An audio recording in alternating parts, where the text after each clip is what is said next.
In the sun-scorched hills of New Mexico's borderlands, a deadly miscalculation is about to unfold as the brutal Sinaloa Cartel sets their sights on what appears to be an easy target, a peaceful widow's farm in Shadow Creek Valley. They see nothing but a vulnerable old woman managing a struggling ranch alone. They couldn't be more fatally wrong.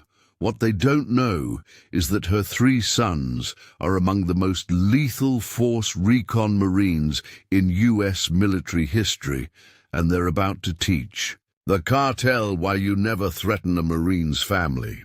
Before we jump back in, tell us where you're tuning in from, and if this story touches you, make sure you're subscribed, because tomorrow I've saved something extra special for you.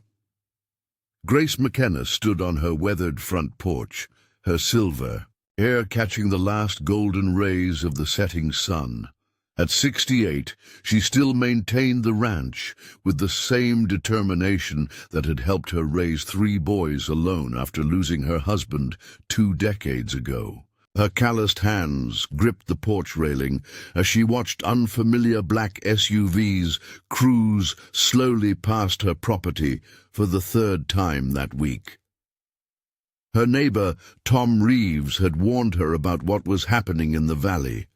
Cartel representatives making offers that couldn't be refused, followed by tragic accidents for those who tried to resist. The McKenna Ranch sat at a crucial crossroads, its vast acreage controlling access to several hidden canyons and abandoned mining roads, perfect for moving illegal cargo north from the border. Grace knew why they wanted her land, just as she knew she would never sell. This ranch had been in her husband's family for 4 generations. It was where she had raised her boys, taught them the value of hard work, watched them grow into men who would make any mother proud. The sound of an approaching vehicle made her reach instinctively for the shotgun she kept by the door. A dusty pickup truck appeared, and she relaxed slightly when she recognized Tom Reeves behind the wheel. The elderly rancher's face was etched with worry as he climbed out. "Grace, they took the Rodriguez place last night," Tom said without preamble. "Maria and the kids just disappeared, and this morning there were cartel thugs all over their property. Sheriff won't do anything. Says there's no evidence of foul play." Grace's jaw tightened. The Rodriguez family had worked that land for 3 generations. "Have you heard from any of the others?" "Hanson's place went up in flames 2 nights. Ego? Electrical fire, according to the report. Jenkins sold under pressure last week. They're moving through the valley systematically, Grace. You're going to be next." She nodded slowly, her mind already made up. "Then it's time I made a call." Inside her house, Grace picked up her satellite phone, a Christmas gift from her oldest son, who insisted she always have a secure way to reach them. Her fingers moved over the keypad, dialing a number she knew by heart. Half a world away, Major James McKenna was reviewing operation plans with his Force Recon team when his secure line buzzed. Seeing the caller ID, he immediately stepped away. "Mom, everything okay?" "Jamie, we might have a situation here." Her voice was calm, controlled. She had always been their rock. "Remember what you boys told me about calling if anything felt wrong?" James listened intently as his mother detailed the events in the valley. His free hand clenched into a fist as she described the threats, the disappearances, the suspicious accidents. 20 years of combat experience told him exactly what was happening. "Sit tight, Mom. I'm calling my brothers. We'll be home tomorrow." Within hours, 3 separate secure communications reached across the globe. Captain Michael McKenna, leading a training mission in the Philippines, requested immediate emergency leave. Lieutenant Commander Sean McKenna, stationed with a Marine Special Operations team in Africa, was already arranging transport before his brother's call ended. What the cartel didn't realize was that Grace McKenna's 3 sons weren't just Marines. They were among the most elite warriors the Corps had ever produced. James, the oldest, had led some of the most classified Force Recon operations in recent history. Michael's expertise in unconventional warfare had made him a legend in special operations circles. Sean's reputation for tactical brilliance had earned him the nickname Shadow among his peers. As Grace watched the sun set behind her mountains, she thought about the choice the cartel had forced her to make. She had never wanted to involve her boys in this, had spent 20 years trying to protect them, even as they protected others. But the cartel had made a fatal mistake. They thought they were targeting a helpless widow. Instead, they had threatened the one thing 3 of the most lethal Marines in history would die to protect: their mother. The next morning, as cartel observers watched the McKenna ranch through high-powered optics, they noted nothing unusual.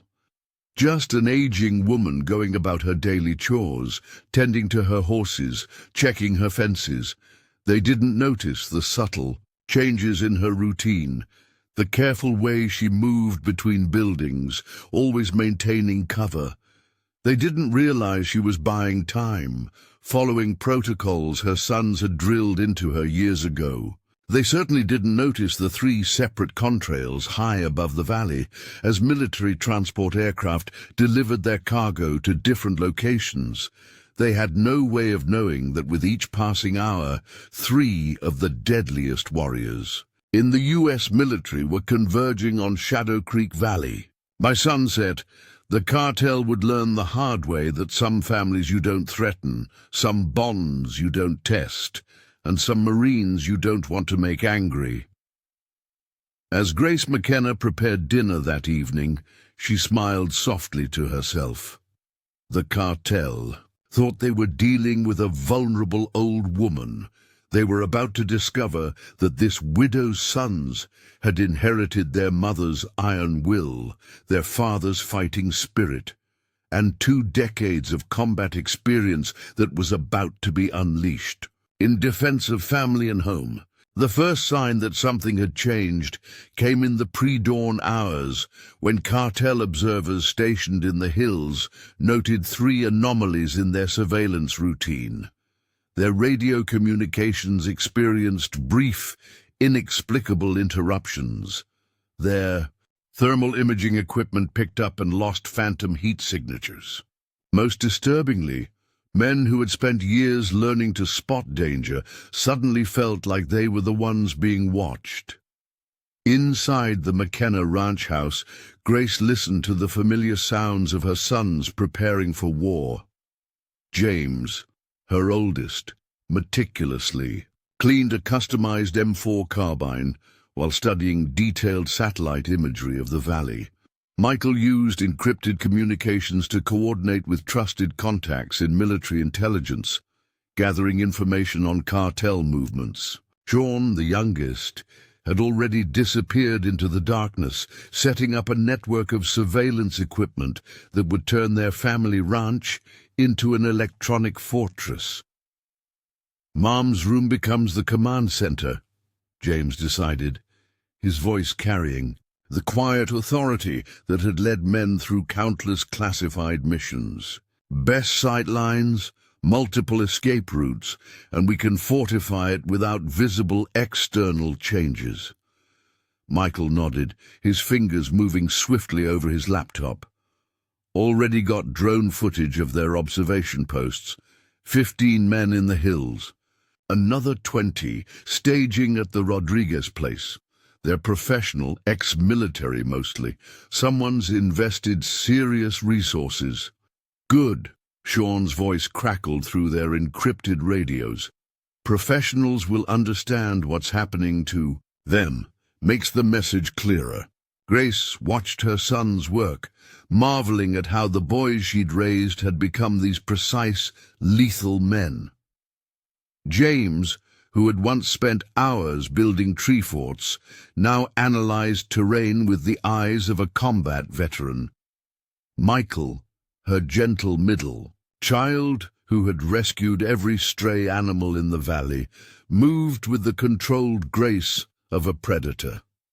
Sean, whose childhood pranks had driven his brothers crazy, had transformed that mischievous creativity into tactical brilliance. "You boys don't have to do this," she said softly, though she knew it was futile. "We could sell, move somewhere else, start fresh." All three men stopped what they were doing, exchanging looks that spoke of shared memories and unshakable determination. It was James who answered, his voice gentle but firm. "This isn't just about the ranch, Mom. Every family in this valley that's been threatened, every home that's been taken, it ends here. We're not running. We're showing them why some lines you don't cross."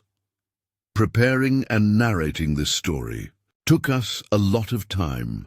So if you are enjoying it, subscribe to our channel. It means a lot to us. Now back to the story. The morning brought Alejandro Ramirez, the cartel's chief negotiator, to the McKenna ranch. He arrived in a convoy of black SUVs, wearing an expensive suit that looked out of place against the rugged landscape. Grace met him on the porch, playing the role of a vulnerable widow, while her sons watched through rifle scopes and surveillance cameras. "Mrs. McKenna," Ramirez smiled, all professional charm, "I represent a development group interested in acquiring properties in this area. We're prepared to offer you 3 times market value for your ranch. Very generous, considering the current economic climate." Grace's expression remained neutral, but her voice carried decades of steel. "This land isn't for sale, Mr. Ramirez. Not at any price." The negotiator's smile tightened slightly. "Mrs. McKenna, I understand your emotional attachment to this place. But times are changing. Progress, you might say. Those who resist progress often find themselves facing unfortunate accidents." In their hidden positions, 3 Marine Force Recon snipers adjusted their scopes fractionally, each one marking different targets. But their mother had taught them patience, and this wasn't the moment to reveal their presence. "Is that what happened to the Rodriguez family?" Grace asked quietly. "Progress." Ramirez's eyes hardened. "You should understand your situation clearly, Mrs. McKenna. You're alone here, isolated. The sheriff can't help you. Your neighbors can't help you. And I understand you have family in the military. Such dangerous work. Accidents happen in combat zones all the time." It was the wrong thing to say. In their positions, 3 brothers felt their combat-trained muscles tense, but Grace McKenna didn't flinch. Instead, she smiled. The same smile her sons remembered from childhood, the one that always meant someone had made a serious mistake. "Mr. Ramirez, I'm going to give you some free advice," she said calmly. "Take your men and leave this valley. Because if you don't, you're going to learn why Marines have a saying about what happens to people who threaten their family." Ramirez laughed, but there was uncertainty in his eyes. Something about the widow's confidence was wrong. "You have 24 hours, Mrs. McKenna. After that, we'll handle this differently." As the cartel convoy departed, Grace's satellite phone buzzed. "Southeast Ridge is clear," Sean reported. "Got their surveillance equipment mapped. Chinese military grade, but they're sloppy with it." "They've got a sniper team setting up on the North Hills," James added. "Amateur hour. Wouldn't last 5 minutes in basic Marine Scout sniper training." Michael's voice completed the report. "Intercepted their communications. They're calling in reinforcements, planning to move tonight. Don't want to give us time to arrange protection." Grace nodded, unsurprised. "How many?" 50, maybe 60, Michael replied. "Heavy weapons, armored vehicles. They're not taking chances." "Good." Grace's voice carried the same determination that had kept her going after losing her husband, the same strength that had raised 3 warriors. "Let them come in force. Let them commit everything. Then we show them exactly who they're dealing with." The brothers spent the day preparing, each applying their specialized training to transform the ranch into a carefully orchestrated kill zone.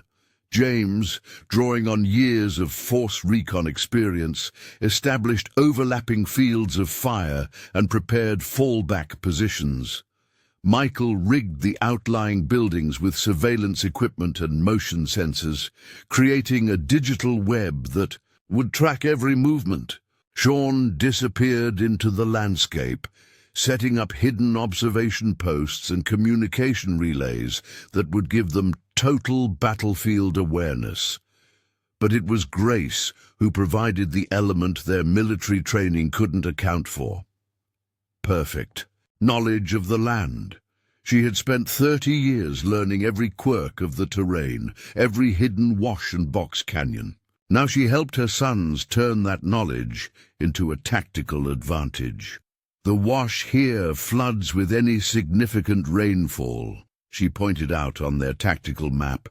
"Ground looks solid but turns to quicksand. Lost a whole herd of cattle there." "In 95. James nodded, marking the area.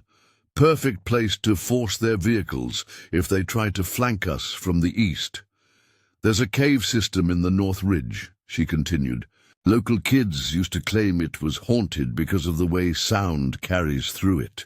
You can hear whispers from half a mile away if you know where to listen." Sean grinned, already planning how to use that quirk of geology to their advantage. Going to give them some real ghosts to worry about. As evening approached, Grace watched her sons make final preparations. They moved with the fluid grace of trained killers, but she still saw her boys beneath the tactical gear and weapons. James, always the protector, checking and rechecking everyone's equipment. Michael, the problem solver, coordinating their electronic in warfare suite. Sean, forever the creative one, adding his own special touches to their defenses. "Remember when you 3 used to play soldiers in these hills?" she asked softly. James paused in his equipment check, sharing a look with his brothers. "Never stopped, Mom. Just got better at it. And now you're going to war again, because of me." Michael crossed to her, wrapping her in a fierce hug. "No, Mom, because some people need to learn that family means something, that some things are worth fighting for." "And some Marines you really don't want to piss off," Sean added with his characteristic grin. As darkness fell over Shadow Creek Valley, Grace McKenna settled into her transformed command center, surrounded by monitors showing thermal imagery and surveillance feeds. Her sons moved to their initial positions, 3 shadows among many in the gathering night. The cartel was coming in force, bringing their best killers and heaviest weapons to deal with what they thought was a stubborn widow. They were about to learn that Grace McKenna wasn't just a widow.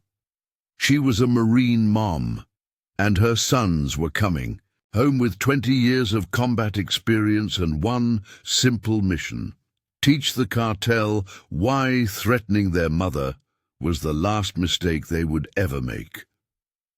The first attack came at midnight, announced by Michael's surveillance grid lighting. Up like a Christmas tree, the cartel had brought over 60 men, split into 4 assault teams, approaching from different directions. They moved with military precision, using night vision and thermal imaging equipment, gear that would have intimidated most opponents. But the McKenna brothers weren't most opponents.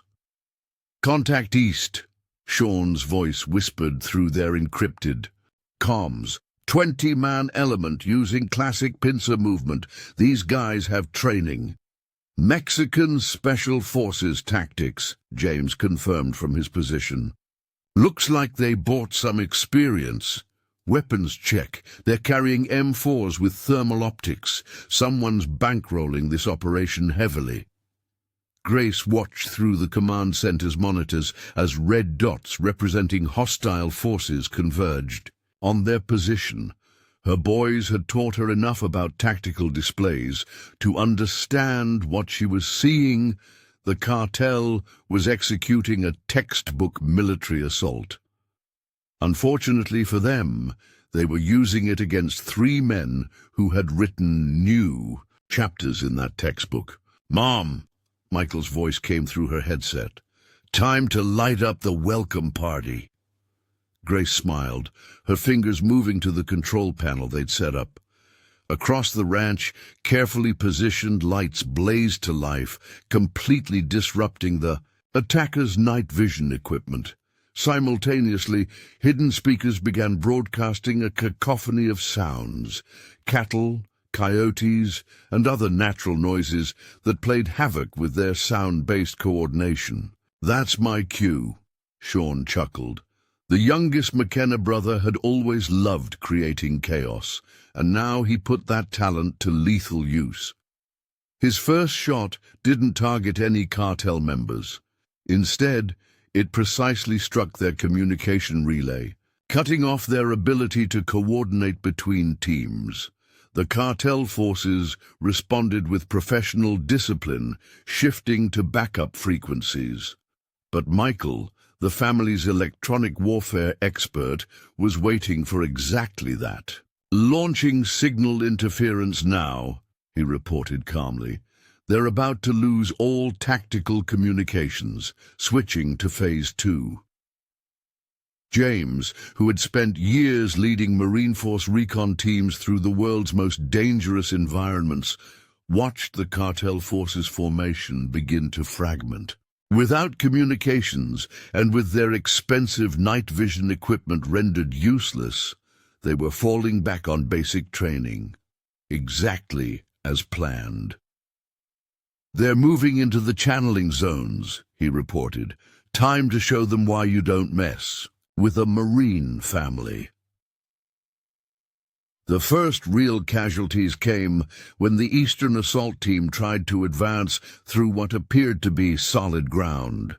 The recent rains had turned the wash into a quagmire, just as Grace had warned. 5 men went down, their equipment dragging them into the mud. Their teammates' attempts to help only created more targets. "South Team is pushing hard," Sean reported. "Moving through the oak grove. Want me to introduce them to Mama McKenna's special welcome?" Grace activated another set of controls. The oak grove, where she'd once taught her boys to ride horses, had been rigged with an intricate web of tripwires and flashbang devices. Not lethal. The McKenna brothers weren't interested in unnecessary bloodshed, but brutally effective at disorienting and demoralizing their opponents. The cartel's southern force dissolved into chaos as flashbangs detonated in carefully planned sequences. Their training told them to push through, but every step forward triggered new disorientations. Their night vision equipment, already compromised, now became actively dangerous as each flash overloaded the sensitive optics. "Western approach, heavy weapons team," Michael called out. "They've got vehicle mounted, 50 cals, trying to set up a support position." "Not in my garden, they don't," Grace muttered. She'd spent 30 years cultivating that plot, and she'd be damned if some cartel thugs were going to ruin it. Another control sequence, and the irrigation system she'd modified under Sean's guidance sprang to life. High-pressure jets of water turned the entire area into a muddy mess, bogging down their vehicles. James watched through his scope as the cartel's carefully planned assault deteriorated into exactly the kind of chaos they'd designed. But he knew better than to get overconfident. These were still dangerous men, and desperation would make them more so. "They're adapting," he warned. "North team is falling back, looking for a better approach. These aren't amateurs." "Good," Sean replied. "Time to introduce them to the cave system. Mom, remember those ghost stories you used to tell us?" Grace activated the audio system they'd installed in the caves. The natural acoustics she'd told them about amplified and distorted the sounds, movement, whispers, and the distinctive sound of weapons being chambered, seeming to come from everywhere and nowhere. The psychological impact was devastating. The cartel's northern force, already unsettled by their complete failure to gain any ground, found themselves surrounded by phantom sounds that their training couldn't explain. When Sean added precisely aimed shots that seemed to come from impossible angles, their professional discipline began to crack. "Vehicle movement," Michael reported. 4 SUVs approaching fast from the main road. Looks like their command element is finally joining the party. "About time," James replied. "Mom, you ready for your star performance?" Grace McKenna stood up, straightening her simple ranch clothes. "Just like we planned, boys? Let's show them what happens when you threaten the wrong family." The SUVs pulled up to the ranch house, disgorging Ramirez and several high-ranking cartel members. They moved with the arrogance of men used to taking what they wanted, but there was anger in their stance. Nothing was going according to their plans. "Mrs. McKenna!" Ramirez shouted. "You've made a very serious mistake. Come out now, and we might still resolve this peacefully." Grace stepped onto her porch, looking every bit the simple ranch widow, but there was steel in her voice when she responded. "Mr. Ramirez, I warned you what would happen if you didn't leave this valley. I gave you a chance to walk away. But you just had to threaten my family." Ramirez raised his pistol. "Your family? Your precious Marine sons? They're not here, old woman. You're alone." Grace smiled, that same confident smile that had always meant her boys were up to something. "A mother is never alone when she has 3 sons who know how to keep their promises. Boys, show them what Marines do to people who threaten their mama." The night erupted in a precisely coordinated demonstration of why the United States Marine Corps Force Recon teams were considered among the deadliest fighting forces on Earth. James, Michael, and Sean had spent 20 years perfecting their craft in the world's most dangerous places. Now they put every lesson to use. 3 shots, fired simultaneously from 3 different positions, disabled the SUV's engines. Before Ramirez and his men could react, the night filled with the distinctive sound of Marine Force Recon operators, moving with lethal purpose. "I should introduce you to my boys properly," Grace continued, her voice carrying clearly over the sudden chaos. "That shot that just destroyed your radio, that's Sean, my youngest. Full scholarship to MIT before he decided to become a Marine. Always had a talent for making things blow up." A series of explosions punctuated her words, cutting off the cartel force's escape routes with precise walls of fire. "The reason all your fancy electronic equipment stopped working? That's Michael, my middle son. The Marines taught him how to break things, but his mama taught him how to fix them. Usually chooses not to, though, when dealing with cartel thugs." Ramirez spun around, trying to track threats that seemed to come from everywhere at once. "And James, my oldest? Well, he's the one who's had your head in his crosshairs for the last 5 minutes. 20 years as a Force Recon Marine taught him patience. He gets that from his father. The cartel commander's pistol clattered to the ground as he finally understood the magnitude of his mistake. They had brought 60 men to intimidate one old woman. Instead, they had walked into a trap set by 3 of the most highly trained Marines in the Corps, fighting on their home ground to protect their mother. "Now then," Grace said calmly, "I believe we need to have a serious discussion about the future of this valley. My boys have some very strong opinions about people who threaten their mama's neighbors." The aftermath of the initial engagement transformed the McKenna Ranch into a masterclass in Marine Corps tactical operations.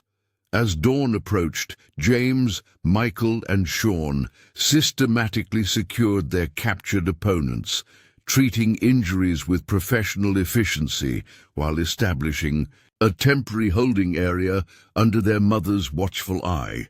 47 captured, 8 with minor injuries, 5 who need actual medical attention, Michael reported, finishing his head count. "No fatalities, just like we planned." Grace watched her middle son work, remembering how he'd always been the most compassionate of her boys. Even now, as he secured zip ties on cartel members, he checked them for proper circulation and made sure none were too tight. "The Rodriguez family," she said quietly to Ramirez, who sat under guard on her porch. "Where are they?" The cartel commander's arrogance had vanished, replaced by a new respect as he watched the McKenna brothers operate. "Safe. We didn't harm them. They're in a hotel in Las Cruces. Insurance, we called it." "Call them back," James ordered, his voice carrying the authority of countless combat missions. "Now! Then we're going to have a very detailed discussion about every family you've threatened, every property you've stolen, and exactly how you're going to make it right." Sean emerged from the darkness carrying a laptop. Got their entire operation mapped from their communications. Front companies, bank accounts, property transfers, all of it secured and ready to send to about 6 different federal agencies. "Along with video evidence of tonight's attempted assault," Michael added, gesturing to the cameras hidden around the property. "High-definition footage of cartel forces attacking a civilian ranch. That should interest several 3-letter agencies." Ramirez's face showed the dawning realization that they hadn't just been defeated militarily. They'd been outmaneuvered on every level. The McKenna brothers hadn't just prepared for a fight. They'd prepared to dismantle the cartel's entire operation. "You don't understand what you're dealing with," he tried one last time. "The cartel won't just forget this. They'll send more men, bigger weapons." "Let me explain something," Grace interrupted, her voice carrying the weight of a mother's authority. "My boys spent 20 years fighting the worst people on Earth. James led missions that toppled warlords. Michael dismantled terrorist networks. Sean, well, governments still deny his operations ever happened." She leaned closer, and despite being a foot shorter than Ramirez, somehow seemed to look down at him. "But none of that matters as much as this. They're 3 brothers who promised their daddy before he died that they'd always protect their mama. Do you really want to find out what else they're willing to do to keep that promise?" The sun was rising over the valley when Sheriff Bill Cooper arrived with a contingent of state police and FBI agents. He took in the scene, captured cartel members secured in neat rows, damaged vehicles precisely disabled, and 3 Marine Corps veterans calmly supervising it all while their mother served coffee on the porch. "Mrs. McKenna," the sheriff managed, "when you said your boys were coming home to help with the problem, this wasn't exactly what I pictured." Grace handed him a fresh cup of coffee. "Sheriff," Would you believe these gentlemen tried to tell me my boys wouldn't be able to help? Speaking of which, Jamie, show the sheriff what you found in their phones." James approached, handling a tablet. "Got proof of every property they've taken, every threat they've made, every accident they arranged, including some interesting financial transactions involving certain county officials." "Those officials are already being picked up," Sean added cheerfully. "Anonymous tips to multiple agencies complete with documentation. Funny how cartel bookkeepers like to keep detailed records." Cooper shook his head in amazement. "You boys did all this in one night?" "No, sir," Michael replied seriously. "We did this because they threatened our mama.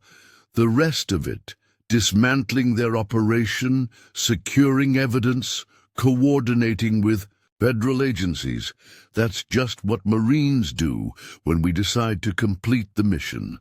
Throughout the morning, various agencies arrived to process the scene. FBI counter-narcotics specialists, DEA agents, even military intelligence officers appeared, all drawn by the unprecedented opportunity to document a major cartel operation. But it was the return of the Valley's displaced families that truly showed the impact of the McKenna brothers' operation. Maria Rodriguez arrived with her children, tears in her eyes as she hugged Grace. "They told us we'd never come home again, that the ranch was lost forever." "Nothing's lost forever," Grace assured her, watching her sons coordinate with law enforcement. "Not when family stands together." The Hanson family returned to find their supposedly burned-out ranch intact. The fire had been staged, the damage superficial. The Jenkins family discovered their sold property had never been legally transferred, the paperwork as false as the threats that had driven them away.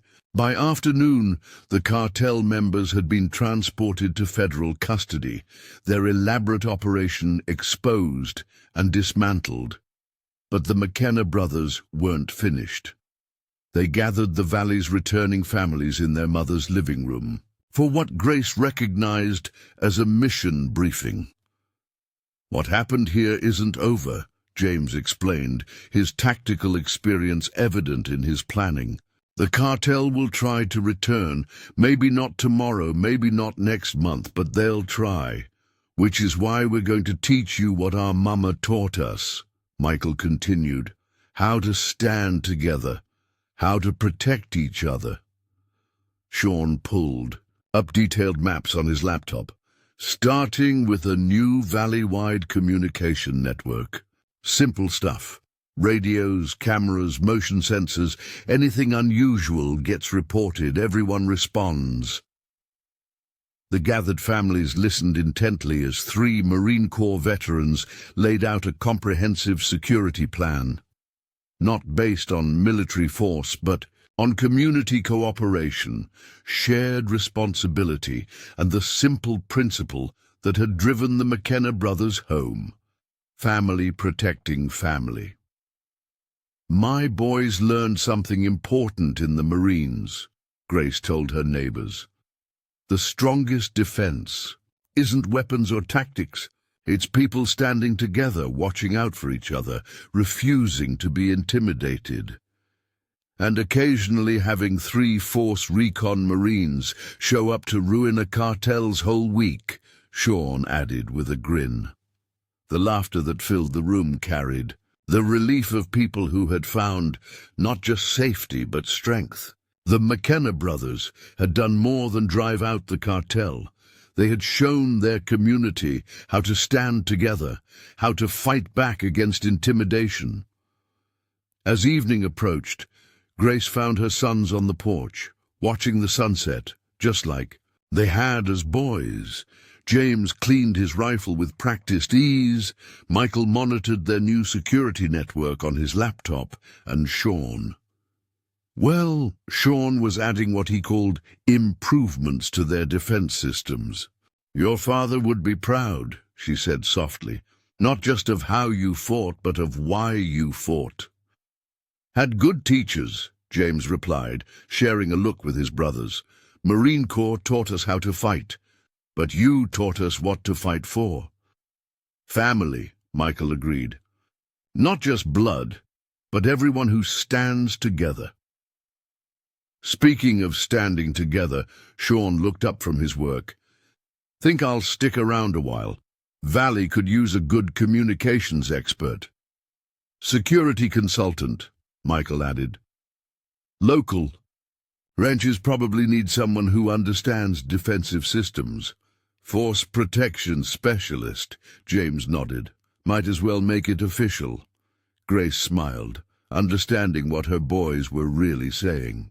They had come home to protect their mother, but they had found something bigger, a community worth defending, a cause worth serving, and a chance to use their skills, not just for fighting, but for building something lasting. Well then, she said, her voice carrying the same strength that had raised 3 warriors, guess I better start planning some bigger Sunday dinners. Families getting larger. The sun set over Shadow Creek Valley, painting the sky in shades of purple and gold. Where cartel observers had once watched through rifle scopes, security cameras now kept vigilant watch, monitored by a community that had learned to protect its own. The McKenna ranch had become more than just a home. It was a symbol of what happened when people stood together against intimidation. And if any cartel ever thought about returning to the valley, they would have to deal with not just 3 Marine Corps veterans, but an entire community that had learned from them the most important lesson of all. The strongest force on Earth isn't weapons or tactics or even Marine Corps training. It's the unshakable bond of family, whether born of blood or forged in battle, standing together against any threat. The true test of the McKenna family's victory arrived 6 weeks after the initial confrontation. Sean's surveillance network, now expanded throughout the valley, detected unusual activity along the normally quiet border trails. Multiple vehicles moving under cover of darkness, using patterns that Michael immediately recognized from his years of counterinsurgency operations. "They're back," he announced during the family's morning briefing, now a daily ritual that included not just the McKennas, but representatives from every ranch in the valley. Different cartel this time, Los Zetas based on their movement patterns, more professional, more military experience. Grace watched the tactical display that had become a permanent fixture in her living room. Red dots showed vehicle movements, each one carefully avoiding main roads and known checkpoints. How many? At least 80 men, James replied, studying satellite imagery on his tablet. Former Mexican special forces, probably some mercenaries too. They're not trying to hide their strength this time, but where such news would once have sparked fear in the valley's residents, now it was met with calm determination. 6 weeks of training under the McKenna brothers had transformed these ranchers and farmers into something unique, not soldiers, but a community that knew how to defend itself. "Thompson's south pasture is rigged and ready," Tom Thompson reported, his teenage son Tommy nodding beside him. The boy had proven to have a natural talent for tactical planning, soaking up everything the brothers could teach.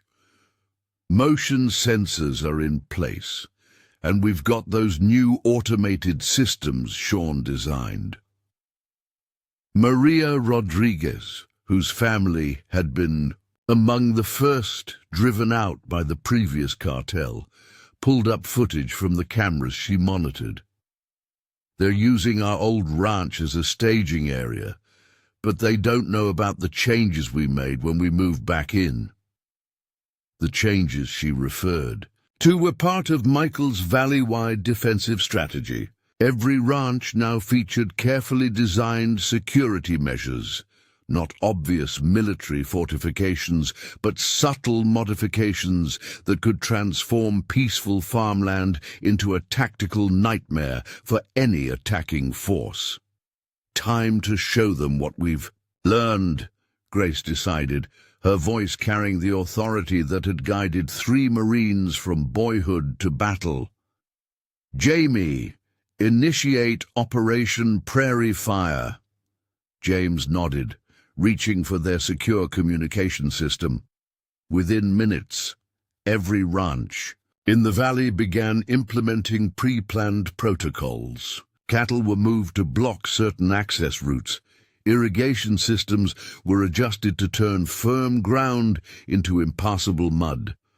Farm equipment was strategically positioned to create choke points that would force any attacking force into prepared killing zones. But the most significant change wasn't in the physical preparations. It was in the people themselves. Farmers who had once feared cartel violence now moved with quiet confidence, each one knowing their role in the valley's defense. Children who had hidden from strange vehicles now served as lookouts, using coded signals to report suspicious activity. Even the local sheriff's department had been transformed, with Cooper and his deputies integrated into the valley's security network. Got movement at Checkpoint 3, Sean reported from his command position.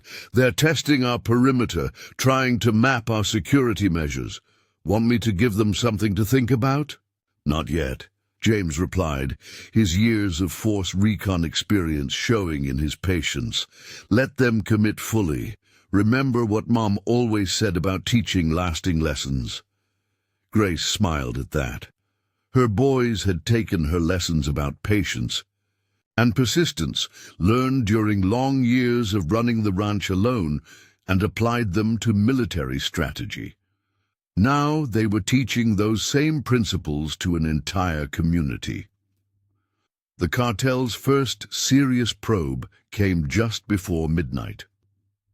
3 teams of heavily armed men attempted to infiltrate through what appeared to be gaps in the valley's security. Instead, they found themselves caught in an interlocking system of surveillance and response that the McKenna brothers had spent weeks perfecting. Contact west, Tommy Thompson's voice came clear through the command net. 4 vehicles. Looks like their heavy weapons team. They're taking the bait, heading right into the wash. Copy that, Michael responded. Maria, show them why we spent 3 days modifying your irrigation system. Maria Rodriguez, whose family had once fled in fear from cartel threats, now calmly activated a sequence of controls. The improved irrigation system she and Michael had designed did more than water crops. It could turn entire sections of the valley into impassable terrain within minutes. The cartel's heavy weapons team found their vehicles suddenly bogged down in what had appeared to be solid ground. Their attempts to reverse course only made their situation worse, just as Michael had planned. Each team is pushing through the Henderson place, Sean reported. Right where we want them. Mrs. Henderson, care to welcome our visitors? Sarah Henderson, a 70-year-old widow who had once been too frightened to leave her house after dark, now managed her ranch's defensive systems with calm efficiency. Initiating countermeasures now. Let's see how they like my new security lights. The security lights were part of Sean's innovative defense design. Not just simple illumination, but a carefully coordinated system of strobes, thermal confusers, and sonic deterrents that could render even military-grade night vision equipment worse than useless. The cartel's Eastern Assault Team, composed of former Special Forces operators, found themselves suddenly blind and disoriented. Their expensive tactical gear, rather than providing an advantage, now actively worked against them. Third team moving north, James observed through his rifle scope. These guys are better, Mexican naval infantry tactics, probably their elite units. Time to show them why you don't challenge Marine Force Recon on ground we've prepared. The northern team's advance was textbook perfect for a conventional military operation, but they were facing opponents who had spent 20 years learning to think beyond conventional tactics. The McKenna brothers had transformed the entire valley into what Michael called a cooperative defense zone, where every resident played a part in an interlocking system of security. "Now, Tommy," James commanded, "just like we practiced." Tommy Thompson, 17 years old, but already showing the tactical instincts that had earned him the McKenna brothers' respect, initiated the sequence they had prepared. Across the valley, dozens of pre-positioned speakers began broadcasting a carefully designed mix of sounds, cattle, farm machinery, and natural noises that seemed random, but actually formed a sophisticated audio degradation system. The cartel's northern team, trying to maintain tactical coordination, found their communications disrupted by what appeared to be ordinary ranch activity.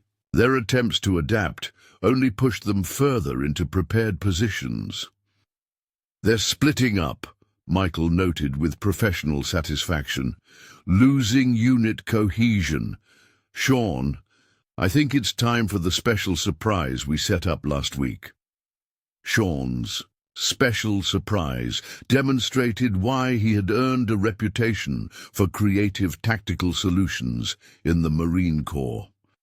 The modified farm equipment that had been positioned throughout the valley suddenly activated, their lights and motors creating a confusing pattern of movement that made it impossible for the attackers to distinguish real threats from mechanical decoys. "Mrs. Rodriguez," Grace called over the command net, "your family's old barn. Is it time?" Maria's voice carried fierce pride. "See, Mrs. McKenna, time to show them why you don't mess with ranch women." The barn that had once been a cartel staging area now became a trap. When their forces tried to use it for cover, they found themselves caught in a sophisticated containment system that Sean had designed and the Rodriguez family had spent weeks perfecting. "Getting reports from all sectors," James announced. "Their attack is fragmenting. No casualties on either side, just like we planned. They're learning what happens when they face a united community instead of isolated victims." Grace watched the tactical display as the cartel's carefully planned assault dissolved into confusion. These weren't untrained thugs, but professional military operators, which made their complete failure even more significant. "Cartel command element is pulling back," Michael reported. "They're calling for a general retreat. Want me to let them go?" "Not quite yet," Grace decided. "Jamie, I think it's time for your part of the lesson." James keyed his radio, his voice carrying the authority of countless combat missions. "Attention, cartel forces. You're currently surrounded by a civilian defense network that just defeated your best military operators without firing a shot. The next demonstration won't be nearly as gentle. This valley is protected not just by 3 Marine Corps veterans, but by every man, woman, and child who calls it home." To emphasize his point, every ranch house in the valley lit up simultaneously. Porch lights revealed families standing ready, not with weapons, but with cameras documenting every move the cartel forces made. The message was clear. This wasn't just a tactical defeat, but a complete rejection of the cartel's power. "One last thing," Grace added, her voice carrying across all frequencies. "Tell your bosses this. 20 years ago, I taught 3 boys how to protect what matters.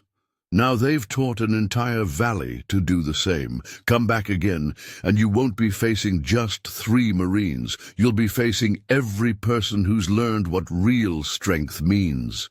As the cartel forces retreated, Grace gathered with her sons on the porch where they had once played as children. The valley spread out before them, peaceful in the dawn light but forever changed, not into a military fortress, but into something far more powerful, a community that had learned to stand together. "You know," Sean mused, checking readings from his security network, "we never did tell them about the really nasty surprises we had prepared." "Best victories," James replied with a smile, "are the ones where you don't have to use everything you've got. Right, Mom?" Grace nodded, watching the sun rise over the valley she had protected for so long, now made stronger by the lessons her sons had brought home from war. Best victories are the ones where people learn to be stronger than they ever thought possible. The transformation of Shadow Creek Valley continued in ways that surprised even the McKenna brothers. What had started as a defensive operation against cartel threats evolved into something far more profound, a model of community resilience that drew attention from unexpected quarters. 3 months after the last cartel attempt, a delegation of law enforcement officials arrived at the McKenna ranch. Among them were representatives from the FBI's Community Defense Division, Homeland, security experts and rural crime prevention specialists. They had come to study what media outlets had begun calling the Shadow Creek solution. "It's unprecedented," FBI Special Agent Sarah Martinez explained as she walked the property with Grace and James.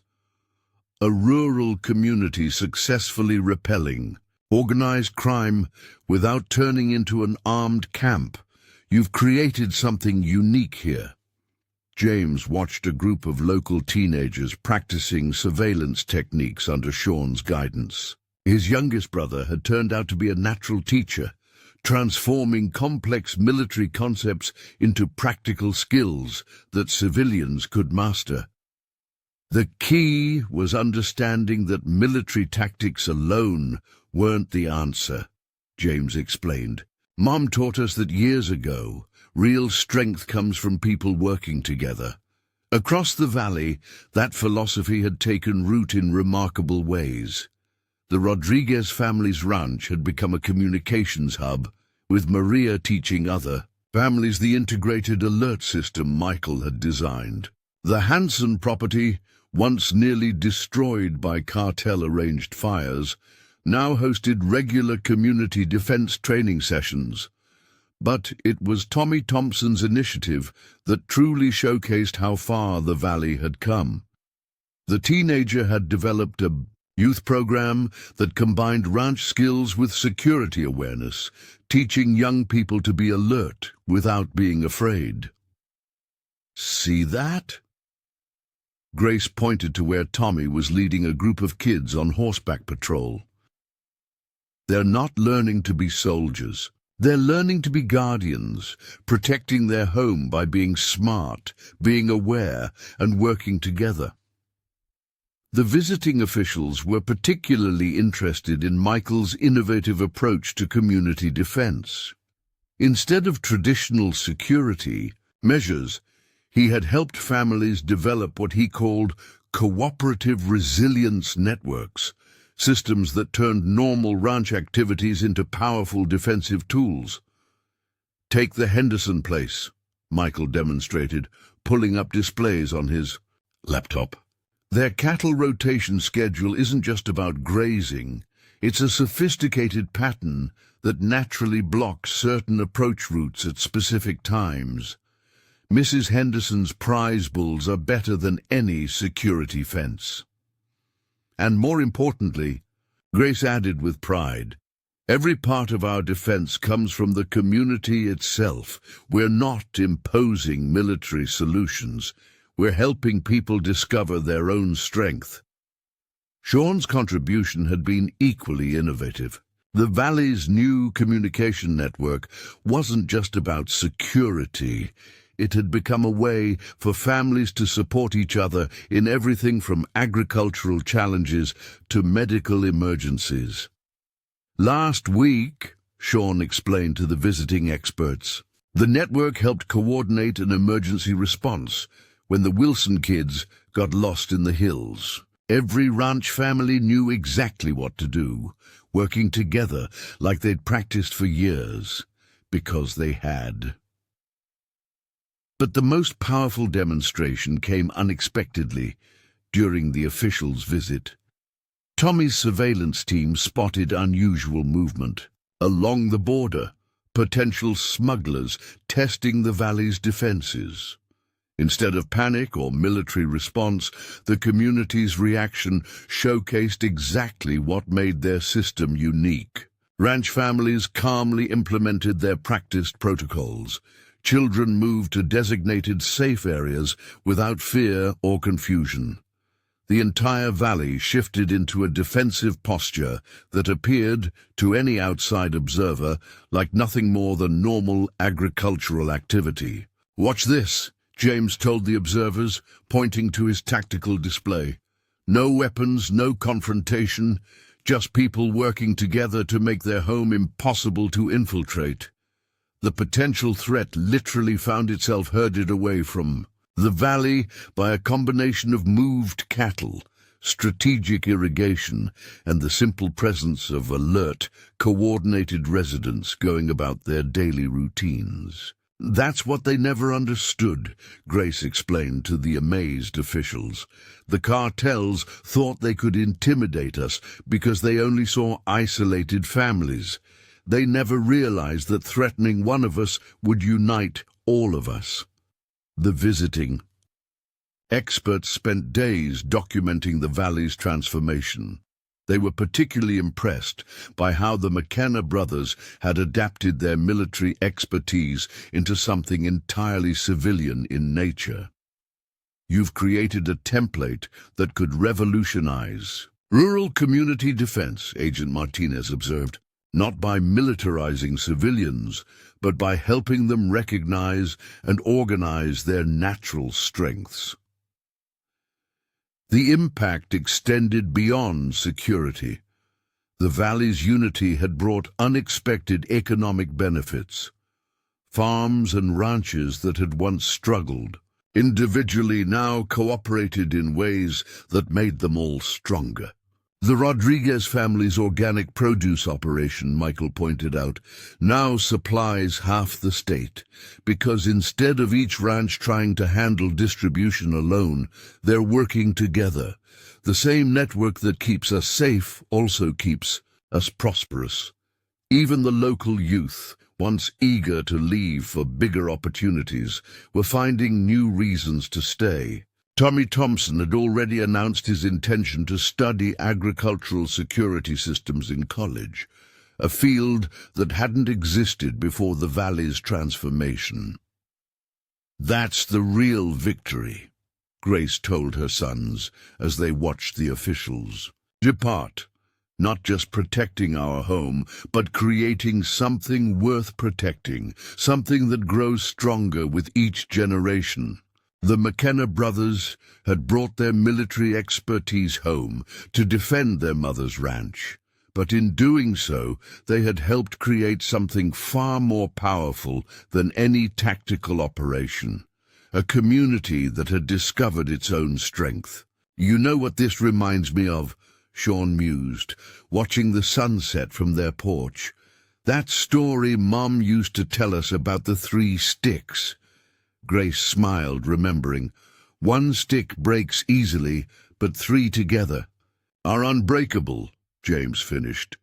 "Just like one family alone might be vulnerable. But a whole valley standing together," Michael added, "becomes something that even cartels can't break." The lesson hadn't been lost on their enemies. The cartels had learned to avoid Shadow Creek Valley, not because they feared military opposition, but because they had no answer for the power of a united community. As night fell, Grace watched her sons check the security systems that had become as much a part of ranch life as feeding livestock or mending fences. James still carried himself like the Force Recon leader he'd been, but his tactical expertise now served to protect rather than engage. Michael's electronic warfare skills had been transformed into tools for connecting and strengthening the community. Sean's creative approach to combat operations had evolved into innovations that made the valley not just safer, but more prosperous. "Your father would be proud," she told them softly, "not just of how you fought, but of what you built." The brothers shared a look that spoke of both their military past and their transformed present. They had come home expecting to defend their mother's ranch. Instead, they had helped create something that would last long after them. A community that understood true security comes not from weapons or walls, but from people standing together. "You know what's really amazing?" Tommy Thompson asked, joining them for the evening security briefing that had become a valley tradition. "Other communities are starting to ask how we did it. They want to learn." Grace nodded, unsurprised. "That's how strength grows, Tommy. Not by building bigger walls, but by sharing what we've learned about standing together." The night settled over Shadow Creek Valley, peaceful but alert. In ranch houses across the valley, families went about their evening routines, secure in the knowledge that they were part of something stronger than any threat. The McKenna brothers had brought home more than their military skills. They had brought an understanding that true security comes from unity, not force. And if anyone ever again thought about threatening their valley, they would find themselves facing not just 3 Marine veterans and their determined mother, but an entire community that had learned the most powerful lesson of all. When people stand together, protect each other, and share their strength, they become something that no enemy, no matter how well armed or organized, can defeat. That was the real legacy of the McKenna family, not just defending their home, but teaching others how to make their own communities unbreakable. One valley had become a beacon of hope, showing that the strongest defense isn't built with weapons or tactics, but with the unshakable bonds between people who refuse to be intimidated because they stand together. 6 months after the valley's transformation, a new challenge emerged that tested the community's unity in unexpected ways.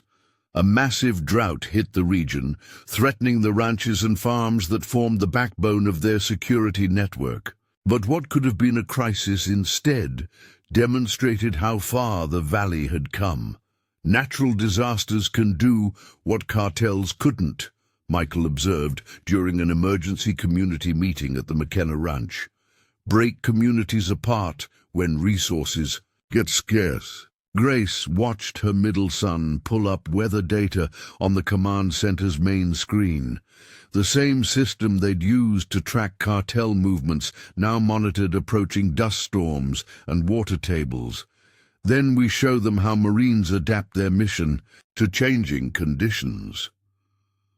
The McKenna brothers' military experience proved invaluable, but in ways nobody expected.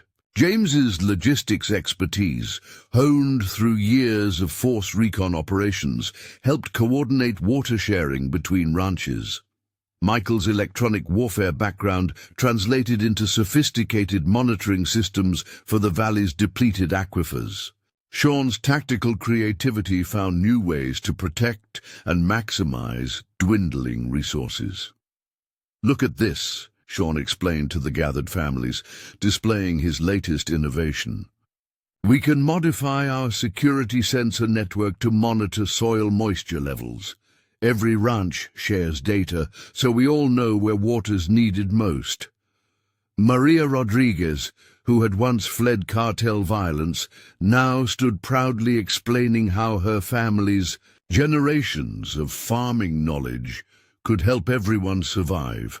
My grandfather's drought management techniques, combined with the McKenna's monitoring systems, we can make every drop count. Tommy Thompson, continuing to prove himself a natural leader, had organized the valley's youth into what he called resource rangers. They patrolled on horseback, checking irrigation systems and reporting leaks, turning the security skills they'd learned against cartel threats toward protecting precious water. It's not just about surviving, Tommy explained to a group of younger kids. It's about showing how communities grow stronger through challenges. The drought's first major test came when dust storms threatened several ranches' remaining water reserves. Instead of every family fighting alone, the valley responded with coordinated precision that would have impressed any military commander. Movement on the North Ridge. Tommy's voice crackled over their communication network. Dust wall approaching Henderson's place. They've got exposed reservoirs. Copy that, James responded, his voice carrying the same authority that had once directed combat missions. Implement Operation Desert Shield. What followed demonstrated how thoroughly the valley had absorbed the McKenna brothers' lessons about unity and adaptation. Ranch families deployed protective barriers using techniques James had learned in desert warfare. Michael's monitoring network tracked the storm's movement with military precision. Sean's innovative use of farm equipment created windbreaks that protected vulnerable water sources. Just like defending against cartels, Grace observed, watching families work together seamlessly. Except now we're fighting dust instead of thugs. The victory over the dust storms proved just the beginning. As the drought intensified, the valley's transformed community found new ways to support each other. The Rodriguez family's deep well became a shared resource, managed with the same coordinated efficiency they'd once used to repel cartel attacks. Water distribution points are secured, Sean reported during their daily briefing. Using the same surveillance network that kept out intruders. Turns out watching for water thieves isn't much different from watching for cartel scouts. But the most powerful demonstration of the valley's transformation came when surrounding communities began struggling. Instead of closing ranks to protect their resources, Shadow Creek Valley reached out to help. Remember what Dad always said?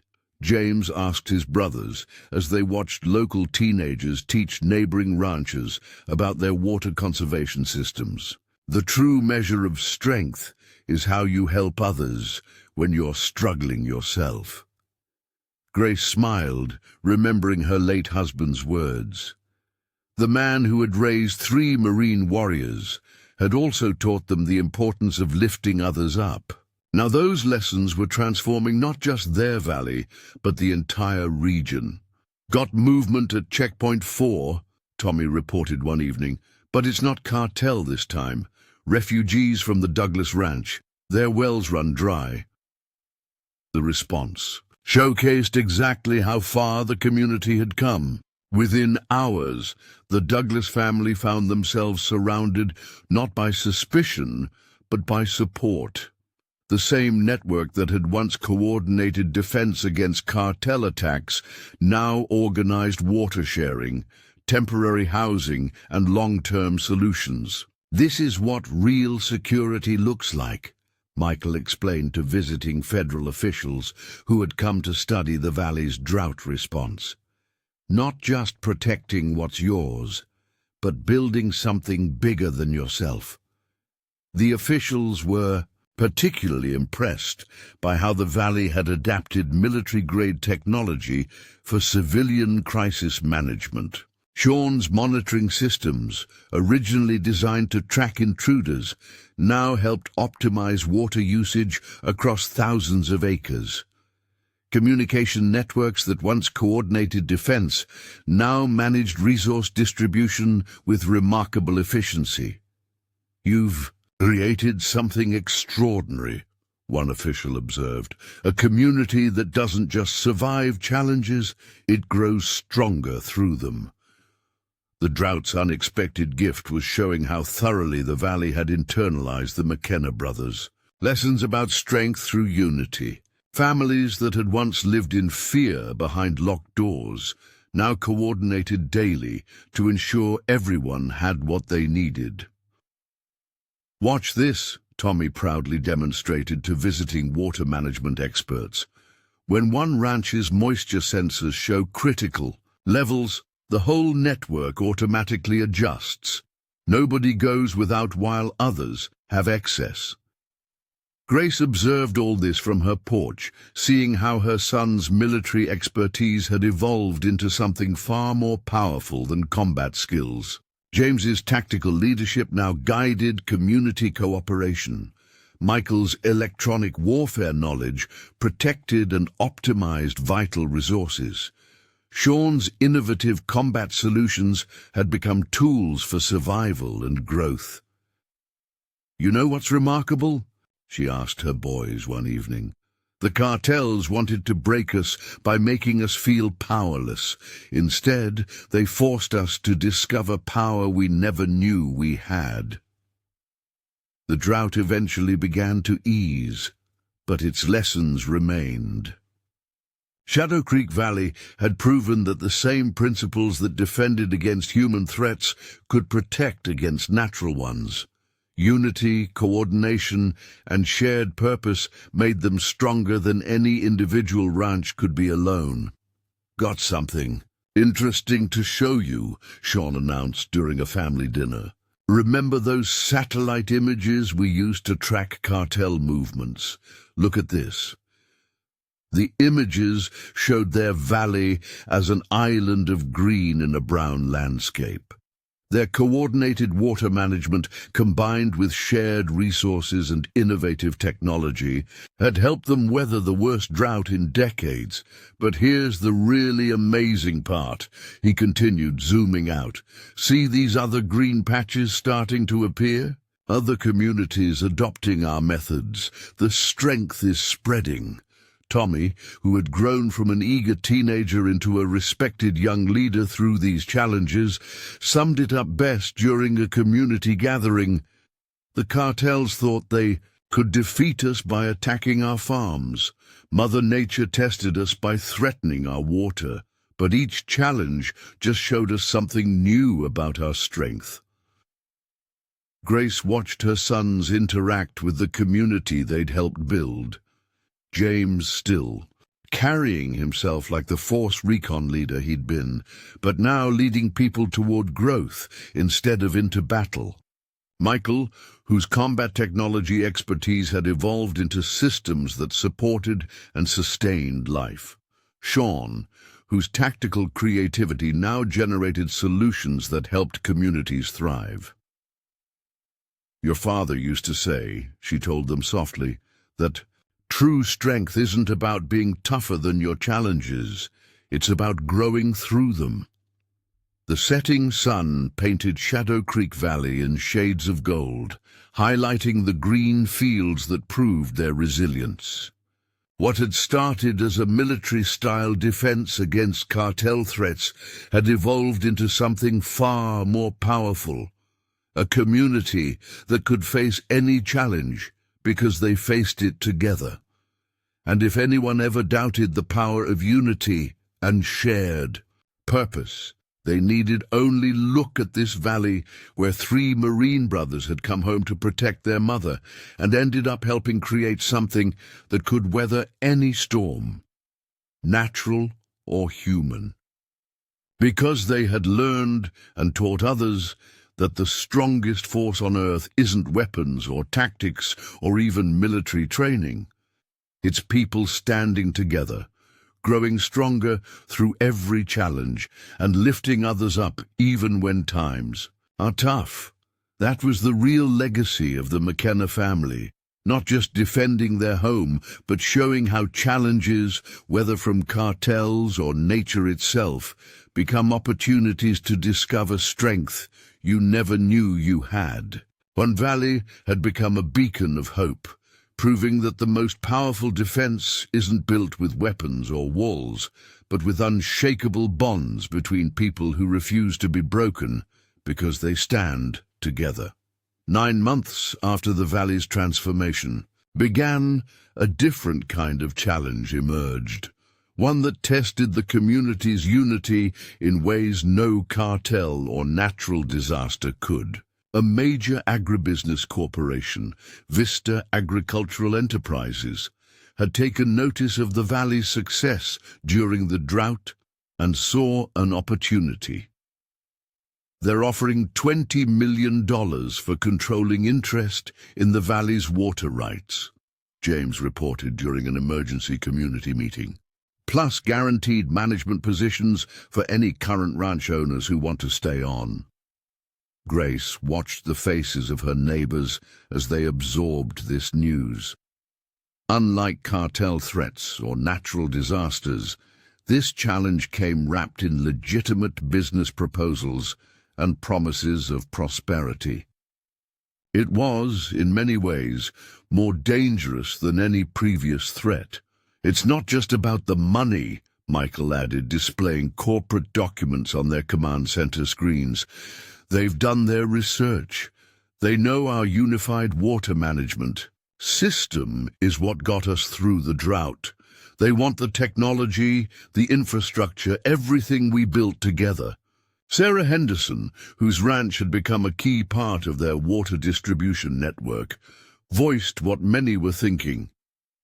$20 million could change a lot of lives, and they're not threatening us like the cartels did.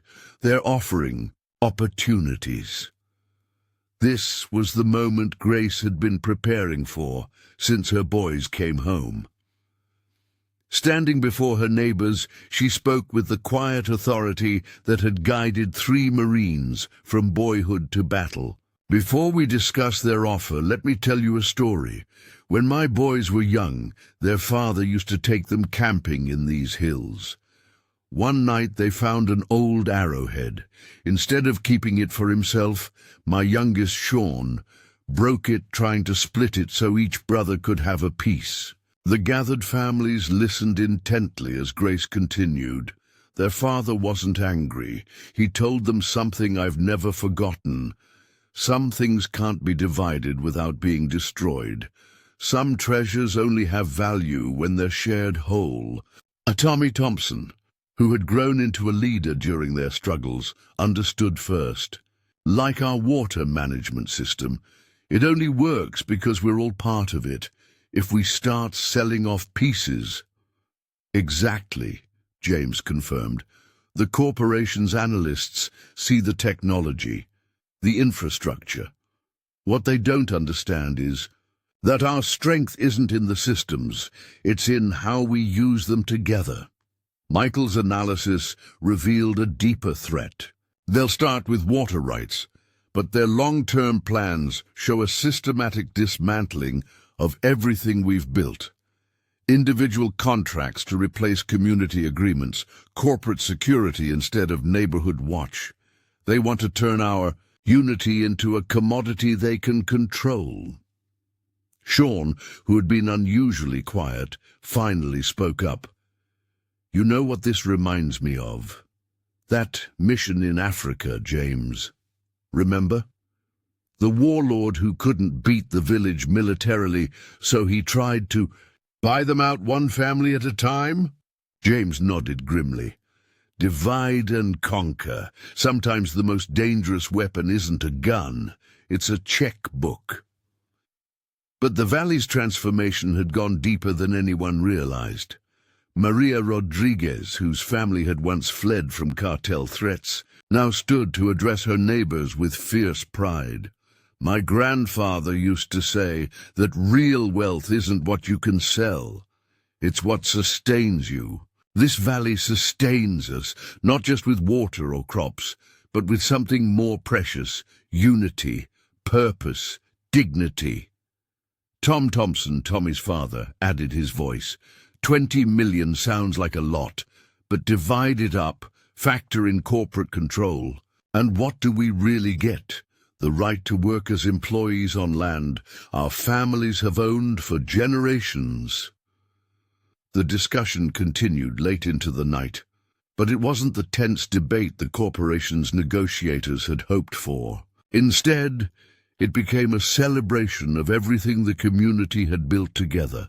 Families shared stories of how their unified response to the drought had made them stronger.